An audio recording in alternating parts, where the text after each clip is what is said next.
La semana pasada platicamos de uno de los puntos de las labores que un sacerdote tenía, que me gustaría continuar porque hay una muy vasta información de esto en la palabra de Dios y quisiera complementar lo que comenzamos el jueves pasado. El tema que tratamos fue como séptima labor de un sacerdote,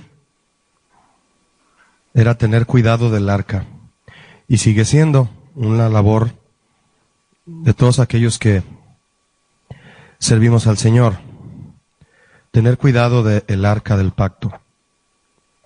Todos sabemos que este mueble en la tienda que se fabricó por orden del Señor por medio de Moisés, pues era prácticamente el mobiliario más importante, ¿no?, del tabernáculo, por lo que representaba. A grandes rasgos, lo que simboliza para nosotros, pues es exactamente lo mismo.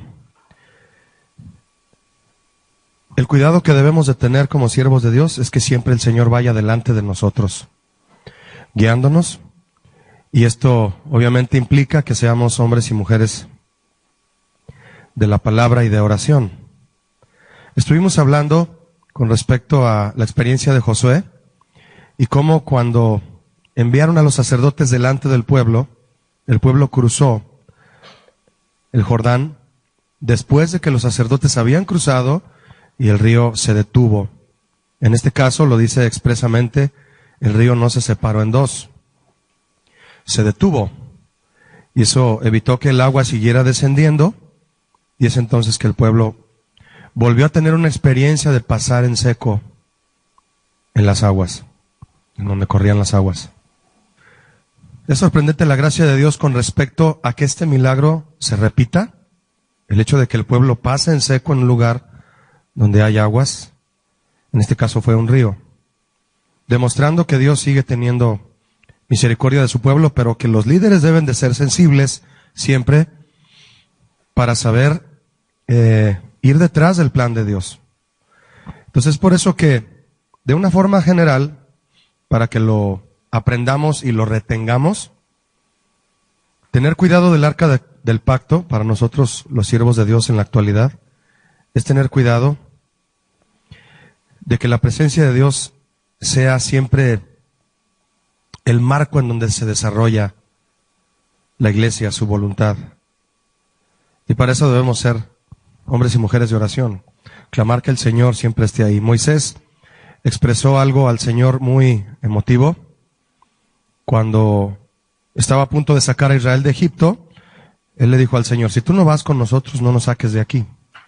Lo cual marcó a Moisés como un hombre celoso de que Dios fuera siempre quien guiara a su pueblo.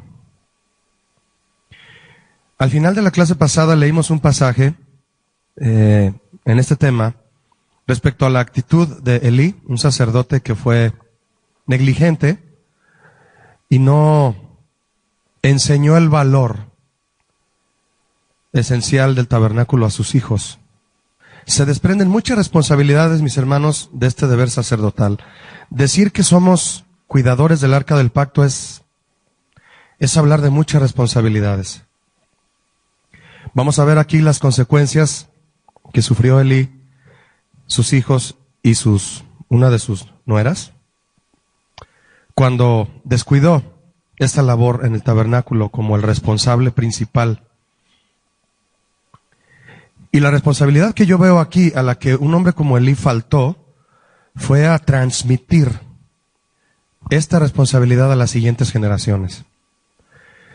Estamos viviendo una generación pastoral en la que muchos pastores, válgame la redundancia, no han sabido transmitir, mi hermano, a las siguientes generaciones el valor que tiene el ser responsables del celo por la presencia de Dios llevando a su iglesia hacia adelante. Y vivimos una generación pastoral en la que muchos pastores se nombran a sí mismos no se esperan a ser nombrados por un presbiterio, comenzando por eso. Pastores que se apoyan en su capacidad y en su talento en lugar de esperar por la voluntad de Dios, y terminan enseñando a la iglesia falsas doctrinas, doctrinas de hombres, como les llamaba también Pablo, que traen a la iglesia desviada. Ni siquiera van rumbo al Jordán, las quieren llevar por terrenos secos para que no batallen. Es decir, doctrinas que llevan a la iglesia a una vida de comodidad y nunca de sacrificio, ni de entrega, ni de paciencia, ni siquiera que haya una generación de la fe.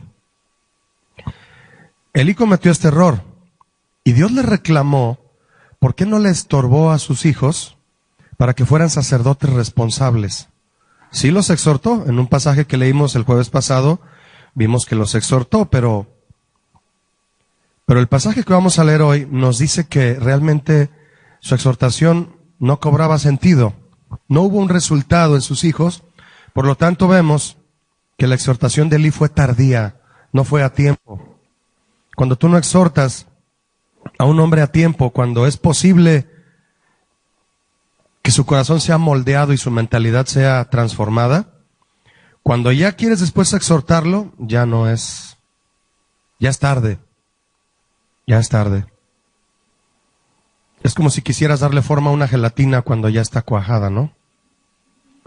O como si quisieras darle forma al concreto cuando ya el sol le dio 3 días. Ya no se puede. Ofni, es con F. Ofni y Finés ya no entendían lo que su papá les exhortaba a corregir. Ya no lo entendían. Vaya conmigo a primer libro de Samuel 4, por favor. Primer libro de Samuel 4. En el 3, vamos a ver un pasaje rápido en el capítulo 3. Primero de Samuel 3 dice, el verso 11. Y Jehová dijo a Samuel, he aquí haré yo una cosa en Israel, que a quien la oyere, le retiñirán ambos oídos. Es decir, va a ser algo fuerte. Aquel día yo cumpliré contra Elí todas las cosas que he dicho sobre su casa, desde el principio hasta el fin. Y le mostraré que yo juzgaré su casa para siempre, por la iniquidad que él sabe. ¿Ya vio lo que dice? Él ya sabía. ¿Quién? Elí. Ahora, ¿por qué Dios le habló a Samuel y no a Elí? Samuel fue el elegido para recibir el mensaje de Dios y transmitirlo. Fue con Saúl, fue con David y con otros hombres por parte del Señor. Pero Elí, por su postura negligente, no podía escuchar la voz de Dios. Por lo tanto, no podía ejecutar el mandamiento del Señor. Fue a Samuel a quien le dijo, y Samuel le llovían las malas noticias, ¿verdad? Se puso triste cuando Dios le dijo que quitaría a Saúl. Estoy seguro que se puso triste cuando le dijo esta noticia del sacerdote Elí. Imagínese usted, era el sumo sacerdote, el principal responsable. ¿Cuánta carga nos da el Señor esperando que nosotros le respondamos con responsabilidad, cierto? Y le dice, porque sus hijos han blasfemado a Dios, y Él no los ha estorbado. Por tanto, yo he jurado a la casa de Elí, que la iniquidad de la casa de Elí no será expiada jamás. Esto es duro, ¿no? Es decir, no voy a perdonar lo que sucedió, ni con sacrificios, ni con ofrendas. Tremenda la exhortación del Señor. Vaya conmigo al 4, por favor, ahora sí. Verso 4, capítulo 4, verso 17, del primer libro de Samuel, 4:17. Dice así la palabra de Dios. Y el mensajero respondió diciendo, Israel huyó delante de los filisteos. Los filisteos en ese tiempo eran enemigos de Israel acérrimos, que ya tenían planeado hacer algo contra Israel y lo lograron. Y también fue hecha gran mortandad en el pueblo. ¿En cuál pueblo? En Israel. ¿Se fija usted las consecuencias por la irresponsabilidad de un sumo sacerdote? Claro, la iglesia está perdida porque el pastor está perdido y él es el que los guía, ¿no? No sé si usted alguna vez ha ido a un paseo histórico en alguna ciudad y usted va detrás del guía que lo lleva por tal paseo histórico, ¿no? Tenemos que ir detrás de ellos, nosotros no sabemos dónde es. La gente así está. Hubo gran mortandad en el pueblo. Esto es una representación espiritual de lo que sucede el día de hoy, mis hermanos, cuando un sumo sacerdote no toma su lugar que Dios le ha dado. Y también sus 2 hijos, le dice a Elí, tus 2 hijos, le está hablando en primera persona, le está hablando a él, el mensajero a Elí, Ofní y Finés fueron muertos. Y el arca de Dios, eso es lo peor, ha sido tomada. ¿Por qué fue tomada? No había nadie que la cuidara. No había nadie que le interesara. La representación espiritual más hermosa y fuerte del tabernáculo, del templo y la casa del Señor, fue robada. Eso significa muchas cosas, mis hermanos, muchísimas cosas. Y sucede esto por muchas razones y nos exhorta en muchas de nuestras responsabilidades. El arca fue robada. ¿Por quién? Por los filisteos. Y aconteció que cuando él hizo mención del arca de Dios, el mensajero le dijo eso del arca a Elí. Elí se ha de haber consternado, le ha de haber dado un ataque de nervios porque él se cayó. ¿Se imagina cómo perdóneme la expresión, cómo se destanteó físicamente para irse para atrás y morirse? Se cayó hacia atrás de la silla, al lado de la puerta, y se desnucó y murió por el trauma psicológico y espiritual de que el arca se la habían robado. Porque era un hombre viejo y pesado. Era un hombre corpulento, Elí. ¿Se imagina todo el peso? Y se desnucó. Y había juzgado a Israel 40 años. ¿Qué habrá hecho en 40 años Elí? ¿Habrá hecho cosas buenas? ¿Habrá faltado a su responsabilidad alguna vez? Bueno, como padres sabemos que ahí. 40 años juzgó. ¿Por qué dice juzgó? Porque los sacerdotes fungían como jueces. ¿Recuerda que lo vimos eso? ¿En base a qué juzgaban? A la ley de Dios. No había una ley, aparte de la ley de Dios no había otra para juzgar a Israel. Qué bienaventurado es un pueblo que vive así, ¿no? El asunto es atender esa ley. Nosotros tenemos la Biblia y tenemos la Constitución mexicana que ha sido renovada más de 20 veces. Y el pueblo busca basarse en la Constitución. Y aún así la Constitución no es obedecida del todo. Y por eso los pueblos están como están, ¿verdad? Él era juez bajo la ley del Señor, 40 años. Podemos retomar, mis hermanos, y pensar, ¿qué tanto podemos hacer en 40 años? Yo no sé si usted tiene más de 40 años, menos. Bueno, lo que usted tenga de edad y conociendo al Señor, hay que hacer un recuento del tiempo que hemos conocido al Señor, que tenemos como cristianos, que tenemos sirviéndole. Y en este recuento pensar si estamos usando bien el tiempo, si lo estamos redimiendo, si estamos siendo sabios con el tiempo, para que traigamos los resultados que Dios espera de nosotros. En donde te haya puesto el Señor. Tú puedes decir, Julio, yo no he pisado una plataforma en una iglesia. No importa, Dios te dio una encomienda. Te dio una misión con tu familia, con tus nueras, con tus yernos, con tus hijos. Ahí, ¿sabes dónde te puso el Señor? Ahí. Y te ha dado tiempo para servirle. 40 años le dio a Elí para servir.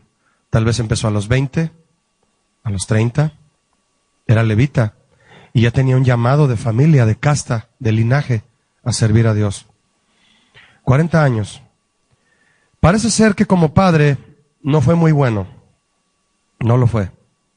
Dice el verso 19. Fíjese lo que sucedió aquí.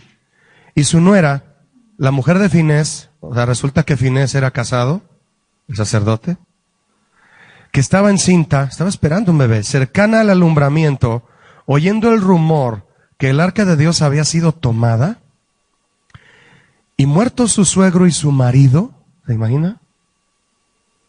Se inclinó y dio a luz. La presión le provocó oxitocina. Y ella dio a luz. Tal vez pudo haber sido un poco prematuro, pero el bebé salió sano. La noticia fue que el bebé salió sano y la quisieron a ella alegrar cuando nació el bebé, pero ella estaba en un trauma espiritual y psicológico tremendo, tremendo. Hay gente que resiente, mis hermanos, los golpes que recibe la iglesia, los ministerios, de una manera muy especial. Vaya usted a saber si la mujer si la nuera de Elí, la mujer de Finés, era una mujer sensible a lo que estaba sucediendo en Israel. Y le causó tanta presión que ella tuvo los dolores de inmediato y dio al bebé. Pero no solo esto. Vea lo que ocurrió. Le sobrevinieron sus dolores de repente y al tiempo que murió, fíjese. Le decían las que estaban junto a ella, no tengas temor, es decir, alégrate. Ella dio a luz bajo un riesgo que la llevó a la muerte. Le decían las que estaban junto a ella, no tengas temor. Querían alegrarla diciéndole, tuviste un varón. Pero ella no respondió, ni se dio por entendida. Pero antes de morir, le puso un nombre al niño y le llamó Icabod, que significa, se han llevado el arca. En otras palabras, ¿qué nombre, no? Aparecen muchos nombres en la Biblia, mejor dicho, de situaciones, vamos a ver uno un poquito más adelante. Nombres que son puestos de manera específica, dependiendo de la situación que se dio. Y es triste que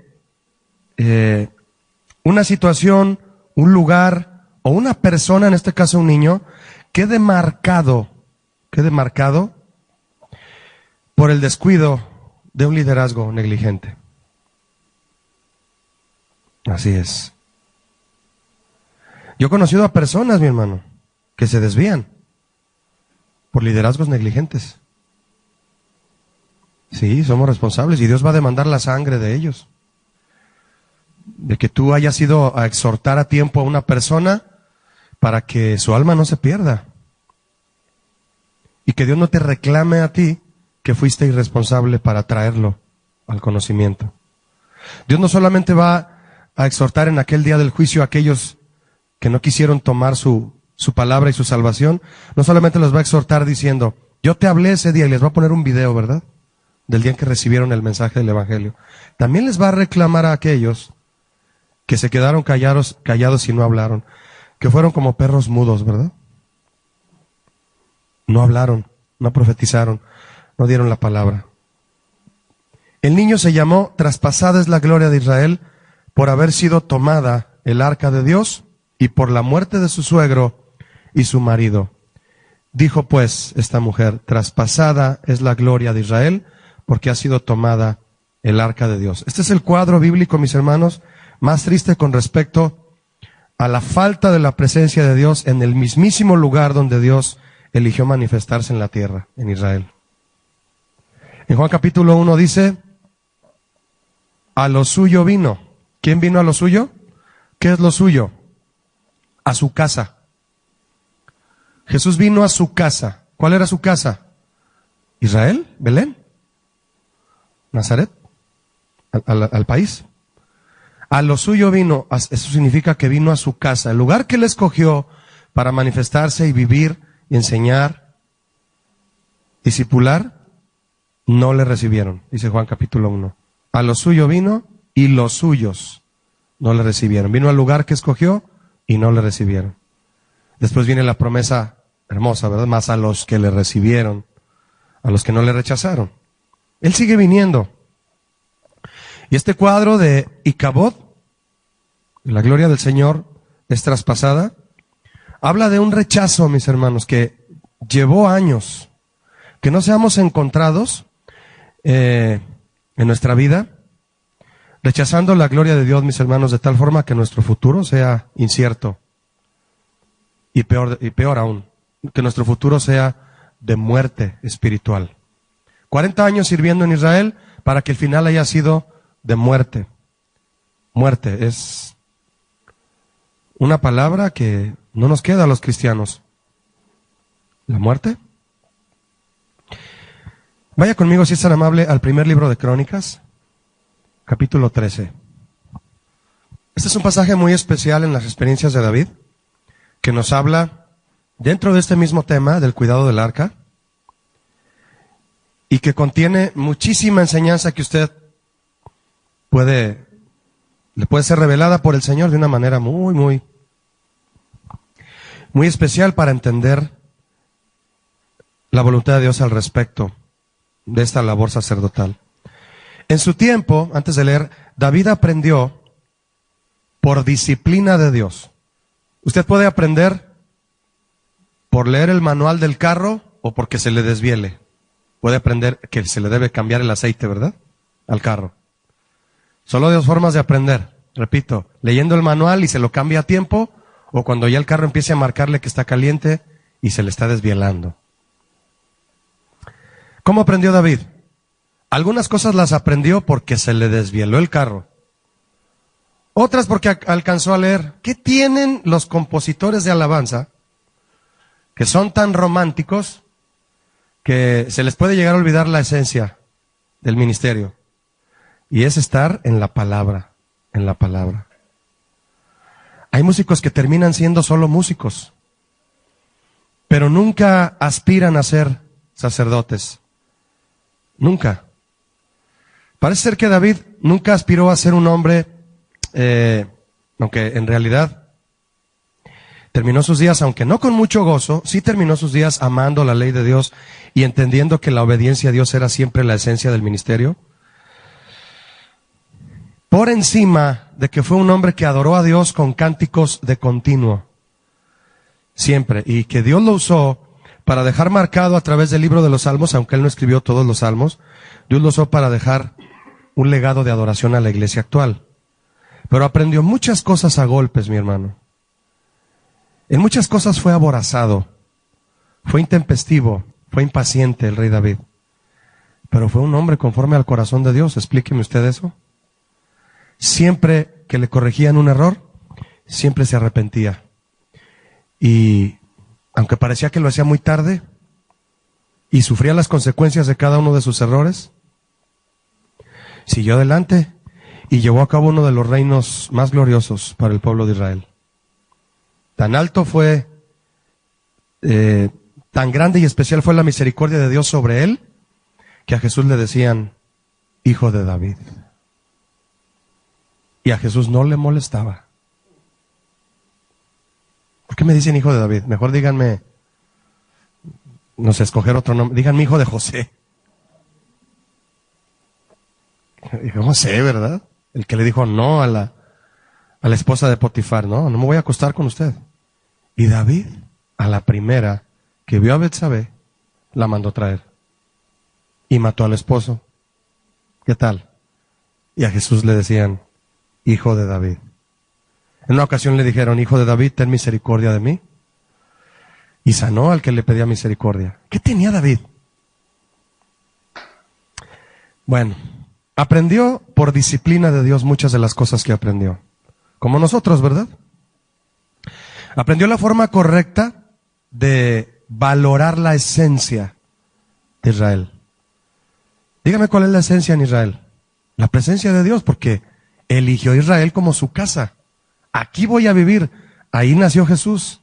Sacó a Israel de Egipto. Ahí inicia todo. Con Jacob y las 12 tribus. Ahí inicia todo en Israel. Israel significa el que lucha con Dios, no contra, con Dios. Así le puso a Jacob, aquel ángel. Y David, comarca tan especial para el Señor, bueno, aprende en la disciplina con respecto a lo más valioso que podría tener Israel, siempre, la presencia de Dios en medio de ellos, para reinar con justicia al pueblo que Dios le había encomendado. Dice primero de Crónicas 13, verso 1. Entonces David tomó consejo con los capitanes de millares y de centenas y con todos los jefes. ¿Qué ocurría aquí, mis hermanos, en este tiempo con David? En el comienzo de su reinado, David tuvo la actitud, el deseo sabia, de tomar consejo con sus colaboradores, enseñándonos la importancia de no tomar decisiones importantes por nosotros mismos. Esto es un principio básico en cualquier área donde se ejerce, donde se preside, donde se ejerce un liderazgo, un servicio al Señor, teniendo personas a nuestro cargo. No tomes decisiones en base a tu propia opinión. Les recomiendo, si no escucharon la predicación del jueves pasado, la escuchen, del pastor Chava Pardo, con respecto a la oración. Escúchenla si tienen tiempo, la predicación del jueves pasado. Muy bonita la predicación con respecto al consejo de la palabra de Dios, de buscar al Señor para tomar decisiones en oración, basado en la oración. Dice Proverbios 11:14, donde no hay dirección sabia, Proverbios 11:14, caerá el pueblo, mas en la multitud de consejeros hay seguridad. Seguridad. ¿Quieres sentirte seguro?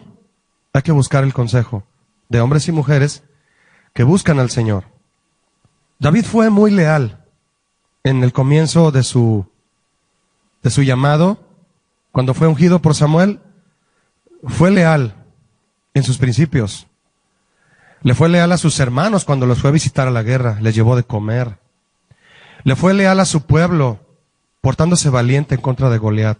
Le fue leal a Saúl, quien lo persiguió, y a quien no podía matar como a Goliat. Pudo matar a Goliat, pero a Saúl no. Y en esa lealtad en la que Dios lo usó, Dios lo guardó en situaciones en donde él debía corregir y pudo hacerlo. Pero fueron muchos traumas los que recibió, principalmente por ser un hombre que le faltó en detalles importantes y esenciales consultar la ley de Dios. Bueno, en principio aquí estamos viendo que tomó consejo con sus colaboradores. Dice el verso 2, y dijo David a toda la asamblea de Israel, si os parece bien, fíjese lo que dijo David, no era un rey imperativo, no era un rey que decía aquí se hace lo que yo digo y punto. No, si os parece bien. ¿Sabe qué veo yo en esta frase de David? A un hombre sabio ante una asamblea. ¿Les parece bien? A veces somos medio mandones, ¿verdad? Fíjate, a veces hasta para enseñar a tu hijo menor, vale la pena que le digas, hijo, aunque tenga 7 o 8 años, hijo, ¿cómo ves? ¿Te parece bien? ¿Sabes qué le estás enseñando a tu hijo? Cuando usas sabiamente esas palabras, claro, ¿verdad? A que está siendo tomado en cuenta. Lo estás poniendo a pensar. Lo estás poniendo a prueba. Si él aprueba, valga la repetición ahí, aprueba lo que tú le estás proponiendo si es correcto o no. ¿Te parece bien? Esto nos habla de un carácter, mis hermanos, apacible en el sentido de respetar las opiniones de los demás. Y dice David, y si es la voluntad de Jehová nuestro Dios, atiende el consejo de la asamblea y la voluntad de Dios de una manera fusionada y sabia. Esto es sabio, mis hermanos. La voluntad de Dios y el consejo de su asamblea. Ahí está en el verso 2. Las decisiones importantes de David que afectarían a todo Israel fueron hechas tomando en cuenta estos dos factores, no lo olvide, la voluntad de Dios y la opinión de la asamblea. Esto funciona en casa. Un hombre que consulta todo con su esposa y obviamente con el Señor. ¿Sabe cuándo se van a equivocar? Y si se equivocan, eso no va a impedir que sigan adelante. No lo va a impedir. Porque tu familia es tu asamblea. Tu familia es tu asamblea. Dices, Julio, mi familia no es cristiana. Bueno, usted me entiende. Hay que ser sabios también para dar el lugar a nuestros familiares, aunque no conocen al Señor, dando a entender que no nos estamos mostrando como unos sabiondos en todo. Porque a veces el cristiano en la familia, cuando es el único cristiano, se comporta como el sabiondo, ¿verdad? Como el espiritualoide. Y sabe que de sus familiares no cristianos ya no puede aprender nada. Piensa que ya no puede aprender nada. ¿Cómo de que no puedes aprender nada? Hasta las piedras pueden hablar para darte una lección. Entonces, aquí vemos una actitud dispuesta a reinar, pero también a aprender. Soy el rey, pero no lo sé todo. No lo sé todo. Así que voy a preguntar. Y continúa David diciendo, enviaremos a todas partes por nuestros hermanos que han quedado en todas las tierras de Israel, gente esparcida por las batallas. Israel estaba dispuesto a reunir a todos los israelitas y traerlos a casa, a los que habían huido, porque tenían que huir de los enemigos. ¿Por qué? Por negligencia de los jueces, de los sacerdotes que descuidaron a Israel, se robaron el arca, y aunque era un mueble hecho de madera, un mueble natural, que solo representaba el arca de Dios, por el hecho de descuidar algo que Dios te dijo que cuides, Él va a cumplir sus promesas. Y una de sus promesas es, ¿no cuidas eso que te dije? Estás castigado, le dices a tu hijo. Y así sucedió. Se llevan el arca, que los filisteos tomaron como una especie de amuleto. Para ellos era un amuleto. Que por tenerlo allá, ustedes no sé si han leído lo que les pasó, hasta uno de sus dioses amaneció postrado ante el arca. ¿Cómo? ¿Quién sabe? ¿Se imagina? Se le han de haber quebrado las piernas al Dios y cayó boca abajo, y porque postrado es estar boca abajo, acostado. Entonces imagina, se ha de haber debilitado la base del ídolo y cayó boca abajo y el arca ahí. Les empezaron a salir tumores a los filisteos y la devolvieron en una ocasión. La tomaban como un amuleto, pero para Israel la encomienda era cuidarla. ¿Qué deberían de cuidar? ¿El mueble? No. La reverencia. Se fue el temor, se fue la reverencia hacia Dios. ¿Quién empezó a hacerlo? Los sacerdotes, los encargados. Y como todos somos sacerdotes hoy en un área, si eres padre de familia, eres sacerdote de tu casa. Si tienes a cargo un ministerio, eres sacerdote sobre ese ministerio. Es en ese sentido que podrías descuidar la esencia de la encomienda que Dios te ha dado y hacer que otros salgan lastimados. David quería reunir a los que habían sido esparcidos, que han quedado en todas las tierras, dice aquí el verso 2, la segunda parte. Y vayan por los sacerdotes y levitas. ¿Ya vio usted? Se habían ido. Se habían ido. Así como cuando arrestaron a Jesús, ¿quiénes fueron los primeros que corrieron? Los discípulos, los apóstoles. Y Pedro no solo corrió, se escondía entre la multitud, y si le preguntaban que él había estado con Jesús, lo negó. Y lo negó 3 veces. Terriblemente, ¿no? Vayan por los sacerdotes y levitas, que están con ellos en sus ciudades y ejidos. ¿Por qué dice en sus ciudades? ¿Ha leído usted alguna crónica histórica de por qué dice, vayan por los sacerdotes y levitas que están en sus ciudades? ¿Cuáles ciudades? Había ciudades aledañas a Israel. Pero dice la crónica histórica, mis hermanos, que eran ciudades que ellos mismos habían construido. Se hicieron grupos que habían huido de Israel a la hora de la batalla. Los sacerdotes, escúcheme, en lugar de regresar y dar la cara, construyeron sus tiendas lejos de la capital de Jerusalén para estar allá y estar a salvo. ¿Cuántos saben que cuando Dios nos llama, nos trae de las greñas? Y dale gracias a Dios que te traiga de las greñas, o no. Y agradecele al Señor.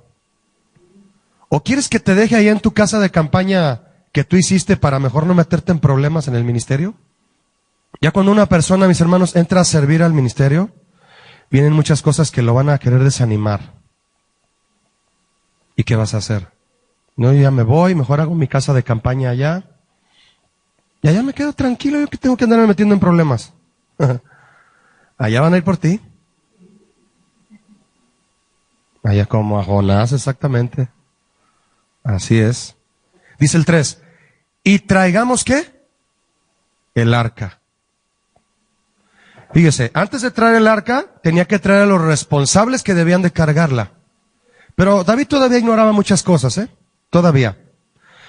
Traigamos el arca de nuestro Dios a nosotros. Jerusalén tiene que ser volver a ser el mismo. ¿El mismo en qué? La capital de la adoración mundial. Al Dios creador del universo. Israel tenía que volver a ser la capital mundial de la adoración. Y David se encargó de eso. Empezó a escribir unos salmos, mi hermano,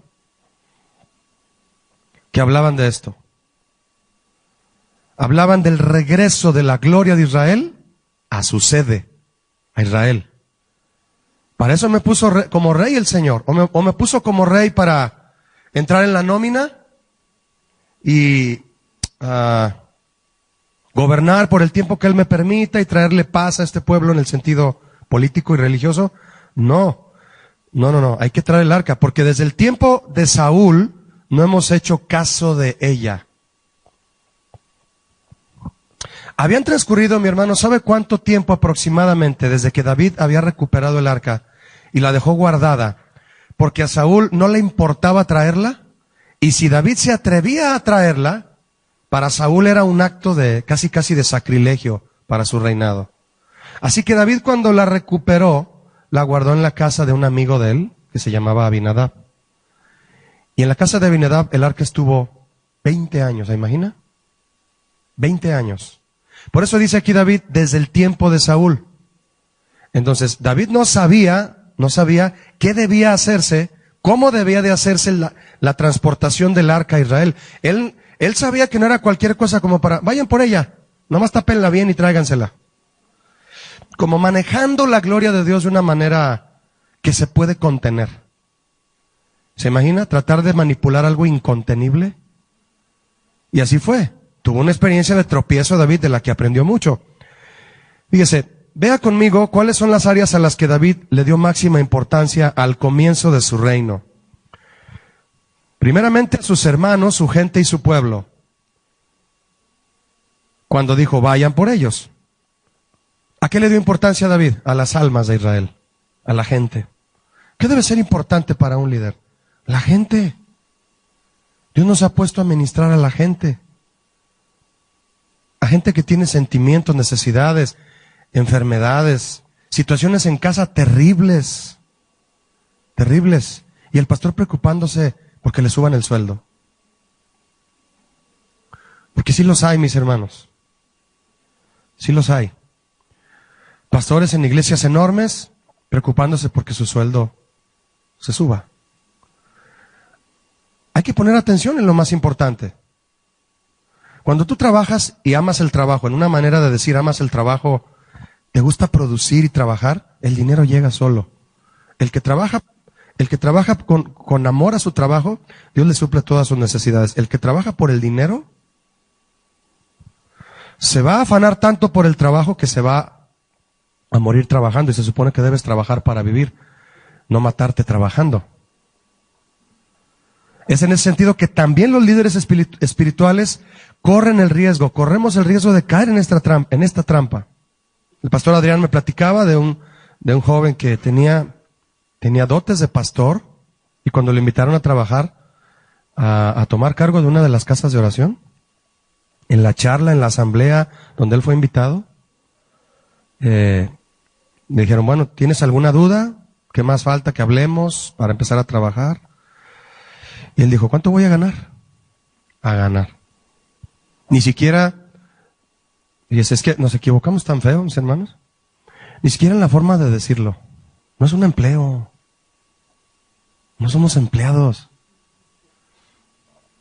Somos siervos del reino de Dios. Y si yo sirvo en lo que Dios me ha puesto, Él me va a suplir. Si hay patrones en la tierra considerados, imagínese el Señor. A mí, mi hermano, en lo que tengo aquí trabajando en casa de oración, de tiempo completo desde el 2002, a mí no me ha faltado nada. Y pago renta. Y no me ha faltado nunca un mes de renta. No me falta.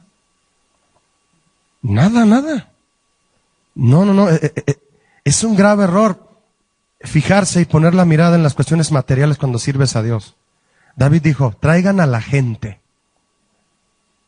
Lo primero que dijo fue, traigan a la gente que huyó por la guerra. Ese es un rasgo legítimo de alguien que ama a Dios. Ama a la gente. Así es. Jesús lloró frente a Jerusalén, en una tarde tal vez, en esa melancolía humana el que poseía a Jesús como un hombre, siendo hombre, el Hijo del Hombre, sensible a lo que vino a la tierra, y dijo, Israel, Israel, Jerusalén, Jerusalén, que matas a tus profetas. ¿Cuántas veces quise cobijarte como la gallina a sus polluelos? ¿Y qué dijo? Y no quisiste. ¿Se imagina cómo lloraba Jesús? No quieres. Le importaba la gente. La gente. Número 2, le importaron los sacerdotes y levitas a David. Los sacerdotes y los levitas. Hoy y siempre Dios manda que su pueblo, mis hermanos, sea dirigido en el orden y por el liderazgo que Él estableció. Orden y liderazgo establecido por Dios. Dios manda que atendamos eso. David no dijo, ¿dónde están los sacerdotes y levitas? Huyeron y hicieron sus ciudades por allá. Se juntaron, hicieron ¿cómo se le llama esto? Un sindicato. Y empezaron a hacer casitas de Infonavit. Y ya están bien organizados allá. No, pues esa no es la orden del Señor. Tienen un lugar donde Dios los llamó a servir, así que tráiganlos. David pudo haber dicho, ¿no quieren venir? Ya déjenlos. ¿Hay algún levita por aquí? Empiecen otra nueva generación. No. Dios los puso a ellos, tráiganlos. ¿Qué dijo de Saúl el rey David cuando dijo que su paje de armas lo quería matar? Ay, David, ahorita lo tengo aquí de pechito, lo atravieso una vez y muere. Le dijo su paje de armas a David. Bien tierno el paje de armas, ¿verdad? Ahorita lo atravieso. Fue cuando David le dijo, no tocarás al ungido de Jehová. ¿Qué significa esa frase? Tú no puedes quitar a alguien que Dios puso. Eso significa. Porque se ha usado de otra manera. No tocarás al ungido, ¿verdad? Por años hasta yo creí que la frase era para eso. No puedes ir a decirle al pastor que fue atrapado en adulterio porque así te va. Déjalo, ¿eh? Dios sabrá cuándo. No, pues entonces díganle a Juan el Bautista que no ande regañando a Herodes, ¿verdad? En plena calle. Entonces, David siguió con la misma lealtad. Ellos fueron puestos por Dios, llámenlos. Tú no puedes dejar ir a una persona que se desanimó de servir a Dios y decir, ¿no quieres servir a Dios? Vete. Hay un hombre que trabaja ahorita en una de las casas de oración, que por cierto yo estimo mucho, es un pastor, que en un momento de su vida llegó con el pastor Chuy y le dijo, pastor, yo no puedo seguir, yo voy a renunciar. Y Chuy se le quedó viendo y le dijo, no acepto tu renuncia, porque no viene de Dios. Vas a seguir trabajando, vas a orar, métete con el Señor y me traes una respuesta después, pero no acepto tu renuncia. ¿Se imagina el pastor Chuy diciéndole, pues vete, qué problema, hay muchos otros? No, así no se comportó David. Tráiganlos. Que no quieren venir, persuádanlos de alguna manera. Son los que son a quienes Dios llamó. ¿Por qué? Porque si no les insistimos que vengan, si no los animamos a que vengan a tomar su lugar de responsabilidad, se van a desanimar más. ¿Y sabes qué? Se van a perder. David era un hombre persuasivo, hermano. Era un hombre que le gustaba animar a la gente. Que le gustaba llegar y, no, ¿cómo te vas a dar por vencido? No me vengas con eso. Así lo veo yo a David. Así me lo imagino. Un hombre animando a todos. No. ¿Cometió errores? Claro que sí. Pero por este interés que tuvo era uno, igual que Ezequías. Cuando lea usted la vida de Ezequías, igual. Vayan a traer a los sacerdotes, díganles que tomen su lugar. Igual. Josías, igual. Hombres que, no, Dios te dio un lugar, ¿cómo lo vas a dejar? Y animas a la persona que se está desanimando frente a ti. ¿No? ¿Te estás dando cuenta de lo que estás haciendo? No, es que yo no puedo trabajar y estoy desanimado y mejor voy a buscar otro rumbo, que Dios me ayude a empezar de nuevo en otro lugar. Bueno, pues vete. No lo dejes que se vaya. No. Hay que animarlos, ¿o no? Así es, mi hermano. Y un día te lo van a agradecer. ¿Sabes qué, mi hermano? Ese día que me dijiste, no acepto tu renuncia, ¿dónde estaría yo si hubieras aceptado mi renuncia? ¿Imagina? El pastor Chuy de inmediato, no acepto tu renuncia, no te vas de aquí. Dios le habló de inmediato y le dijo, no lo dejes que se vaya. ¿Usted cree que Dios no tiene la autoridad para decirnos, ¿quieres irte? Vete. Pero tiene tanta misericordia que nos dice, no. Te agarra de una oreja o de las greñas, como dijimos hace rato, y te dice, no. ¿No le da gracias a Dios por eso? En cualquier área de su vida, mi hermano. En un desánimo cotidiano. En un desánimo matrimonial. Pues ya hay que divorciarnos. Y el siguiente día va con su esposa, el varón, y le dice, ¿sabes qué? Dije una estupidez. No. Perdóname, y seguimos adelante. ¿O no? Dios ahí redarguyendo. El Espíritu Santo, regrésate a trabajar. Regrésate a tu compromiso. Sí, mis hermanos. Ese es el valor que tiene un verdadero líder a quien Dios ha llamado a reclutar, a persuadir, a animar. Así es. Porque también los levitas eran sus hermanos de David, eran sus consiervos. David no era levita. ¿Cómo iba a entrar al tabernáculo y hacer todo lo que él planeaba hacer para adorar a Dios sin un sacerdote junto a él? Si David era de la tribu de Judá, era de la tribu de la alabanza. Judá significa alabanza. Le quedó, ¿verdad? Pero necesitaba un sacerdote que le enseñara cómo. Un día llegó y se comió los panes de la proposición, con un cuerno de leche de chivo que traía, yo creo, para remojarlos, porque han de haber estado un poco duros, y no le pasó nada. Cuando estaba huyendo de Saúl, traía hambre, y le dijo al sacerdote, ¿tienes algo de comer? Y el sacerdote le dijo, pues el pan de la proposición, échamelo. El pan de la proposición. El corazón de David, mi hermano. Era un corazón que reunía. ¿Ha leído el Salmo 100? El Salmo 100 que cantamos aquí. Cantad alegres al Señor, habitantes de toda la tierra. Era visionario. De toda la tierra. Él sabía que la alabanza a Dios iba a llegar un día a ser conocida por toda la tierra. Y él ni sabía que iba a haber internet. Y que sus canciones todavía se cantan. Con otras melodías, pero todavía se cantan. Alabad al Señor, habitantes de toda la tierra. Alabad al Señor con alegría. Y ese salmo tiene solo unos pocos versículos. Habla de David el visionario para hacer de Israel la sede de la adoración mundial. Y es en ese sentido que Dios le permitió lograrlo. Le permitió lograrlo. Pero para eso, él siempre que aprendía, aunque a golpes, la ley del Señor y los mandamientos de Dios para hacer las cosas correctamente, continuaba. Hoy y siempre, mis hermanos, finalmente, Dios manda que su pueblo sea dirigido entonces en el orden y en el liderazgo que Él estableció. Dios quiere que discipulemos para que haya un liderazgo firme en su pueblo. Jesús dijo, id y haced discípulos.